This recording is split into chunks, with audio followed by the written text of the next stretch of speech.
When you get married, sometimes you would desire that you have your own time to yourself. You have your space to yourself. You can just decide that, oh, tomorrow I'm traveling and you're off. But by the time you're married, you're committed to your family. And it's so sad that a lot of people are married, but yet they are living like they are single. That's when you will see that there's zero commitment, there's zero accountability. They just want to do things like single people, going out and coming home at any time, doing things without carrying their spouse along, no partnership, no communication, just because they feel, I can live my life the way I want to. But the truth is that marriage is partnership. Marriage requires commitment. And I like to say that if there are things that you are yet to learn, it is better to learn it now as a single person. Know that you are better. It's not a call to perfection, it's a call to intentional living. Never say things like, this is the way I am. You know you have anger issues. You're saying this is the way you are. So that one day you can break bottle on somebody's son's head. Oh, this is the way I am. I'm just laid back. I don't like to do things by myself. I just want people to do things for me. It's not always happen that way. Oh, this is the way I am. I don't just know how to talk. You will scatter the family with your mouth.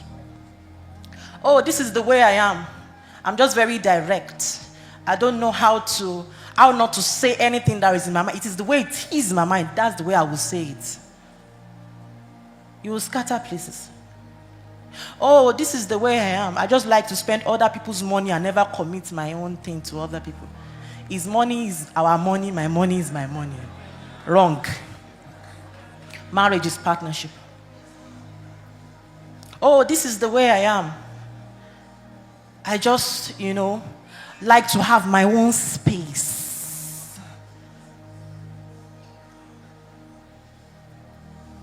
You're not ready for marriage. I just like my own space. You're not ready for marriage. But by the time you're married, they will not only enter your space, they will intrude. I remember those days. I think Apostle has shared this before, so I'm just going to share it. There was one time I was preaching and he mentioned something. Please don't laugh at me. Promise now. Promise me you won't laugh at me. So I remember in the early days of our marriage, I used to have, many of you don't know, I'm actually an introvert. If you're in my space, we might not talk. I'm just there. I just love to. So because I'm always craving for that alone time, I would look for places I can hide in the house. I'm not joking. Sometimes I'll be under a table. I'm not joking. Or behind a chair. My husband will be looking for me. Babe, only for him to find me behind the chair.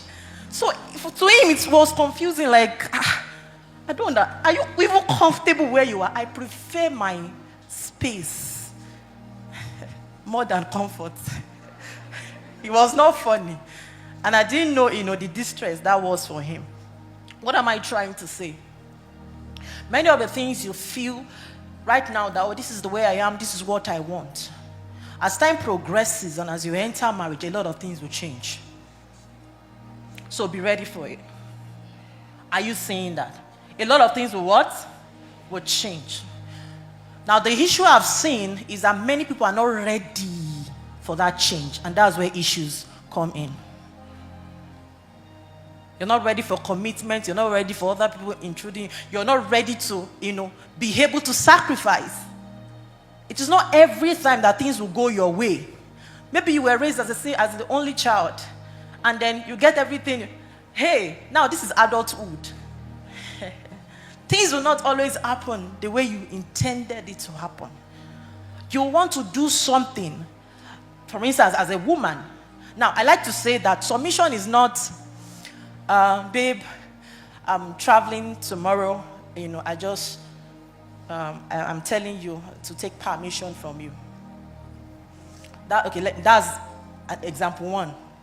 Example two, babe, I want to travel tomorrow. I need some cash.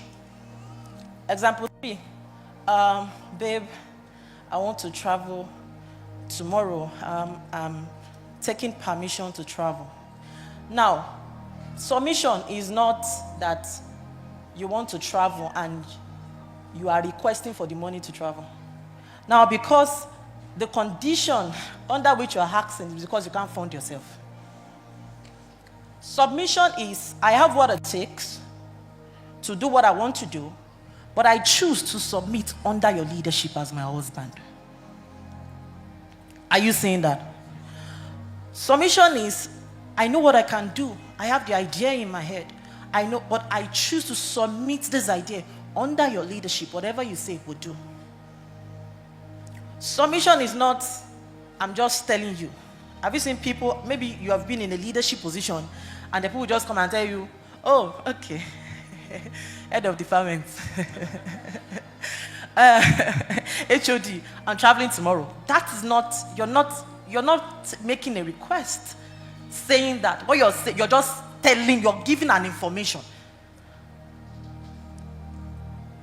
So a lot of time, people struggle with leadership and submission in marriage. And I must say that if you have not been led as a single people, if you've not, given yourself to being under somebody's leadership before marriage, you will struggle in marriage. Because number one key thing in marriage is leadership from the man and submission from the woman. I made a post recently, I think last week, and some people came to my comment section to drag me, saying that I'm just wondering that you don't even understand what you are saying.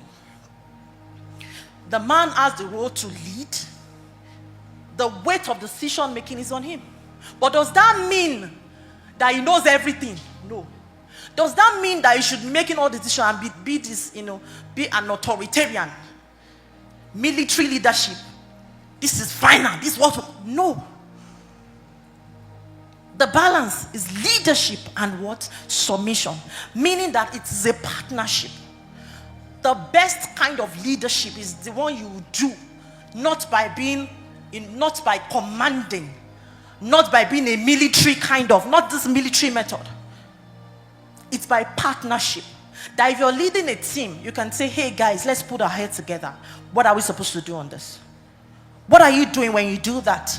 You are letting them know that we are a team. That is how marriage should be. So when you get married, you are a team. Yourself and your wife, yourself and your husband. You become what? A team.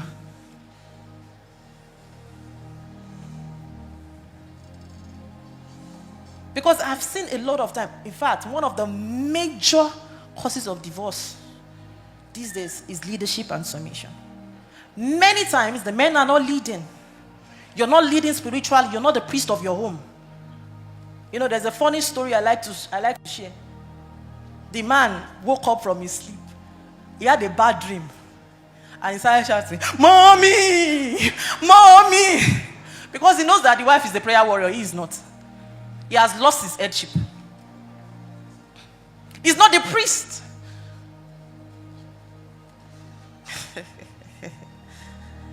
Leading spiritually.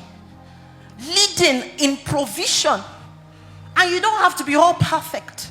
But let it be known that you're playing your role. A lot of people do not have issues with submission, but the issue is that the men are not leading. All they are claiming is, I'm the man of this house. But you're not doing anything.